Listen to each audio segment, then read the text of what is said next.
मित्रांनो मित्रांनो आज आपण शिकणार आहे वेक्टर मध्ये दोन वेक्टरचा डॉट प्रोडक्ट आणि क्रॉस प्रोडक्ट कशा पद्धतीने शोधला जातो। अतिशय सोपा आहे बा।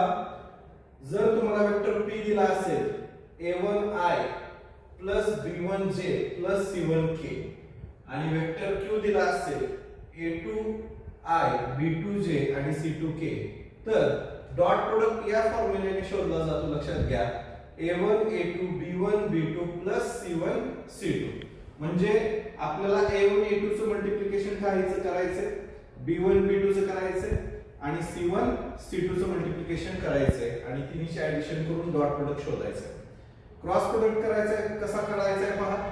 आपल्याला डिटरमिनंट घ्यायचा आहे, त्याच्यामध्ये तीन युनिट वेक्टर लिहायचे i j k आणि फर्स्टली p चे कोएफिशिएंट लिहायचे a1 b1 c1 आणि सेकंडली q चे कोएफिशिएंट लिहायचे a2 b2 c2 आणि हा डिटरमिनंट आपल्याला काय करायचा आहे शोधायचा आहे। याचाच एक्झाम्पल आपण इथे घेतोय बा।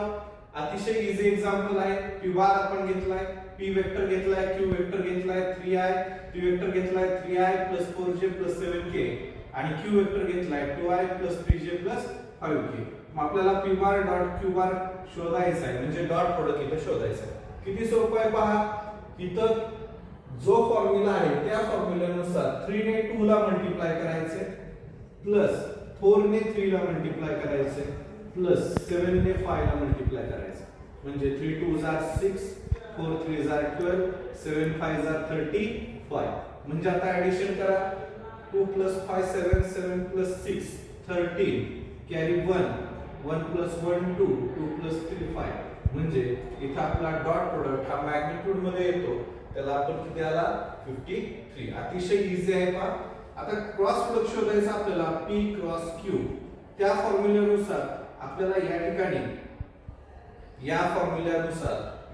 आपल्याला प्रोडक्ट लिहायचा आहे। काय लिहायचं आहे i j k आणि कोएफिशिएंट लिहायचे पहिले p बार जर इथं असेल तर पहिल्यांदा p बारचेच कोएफिशिएंट घ्यायचे। इथं p बार असेल तर p बारच फर्स्ट रो आला पाहिजे तुमचा म्हणजे 3 4 7 आणि q बार घ्यायचा असेल तर 2 3 आणि काय घ्यायचा 5। आता मला याचा क्रॉस प्रोडक्ट शोधायचा आहे आणि डिटरमिनंट शोधायचा आहे।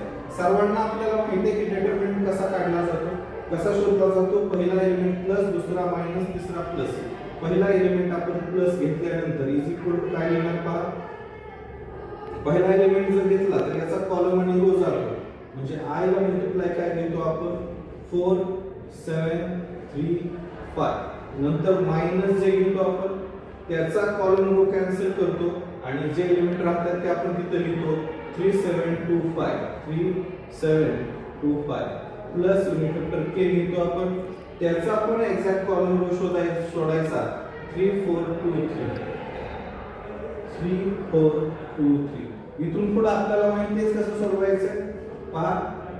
4 5 आर 20 3 7 आर 21 मायनस जे 3 5 R 15 2 7 R 40 plus K 3 3 R 9 2 4 R 8 therefore 20 minus 21 minus 1 therefore we can write 1i minus 15 minus 14 minus 1 therefore minus into minus इथे काय होईल प्लस होईल म्हणजे तुम्हाला प्लस j आणि प्लस 9 minus 8 किती होईल 1 1 into k होईल k म्हणून आपला क्रॉस प्रोडक्ट हा वेक्टर मध्ये येतो आणि तो काय आला आपला -i plus j plus k। अतिशय सोपी ट्रिक आहे मुलांनो। अतिशय इझीएस्ट वेला आपण डॉट प्रोडक्ट आणि क्रॉस प्रोडक्ट काढू शकतो। समजला असेल तर चॅनलला लाईक आणि सबस्क्राइब करा। थँक्यू।